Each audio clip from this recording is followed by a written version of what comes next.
ATV kanalının Avropa bürosunun müxbiri Şahin Abbasov COVID-19 epidemiyasına yoluxub.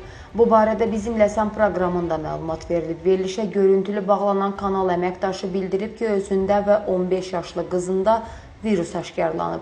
O, hazırda Almaniyadakı evində karantin altında həkimlərin nəzarətindədir. Müxbir çox təəssüf hissi ilə bildirib ki, artıq test nəticələri müsbət çıxıb. Bundan sonra da onlara tapşırıqlar verilib. Artıq 9 gündür ki, özümüzü yaxşı hiss etmirik. Almaniyada virusa yoluxanların sayı çoxdur. Bizim kimi insanların xəstəxanaya yatırılması tezdir. Sadəcə olaraq ciddi tapşırıq verilib və yerinə yetirmədiyimiz halda 20.000 avro cərimə olunacaq, deyə Şahin Abbasov qeyd edib.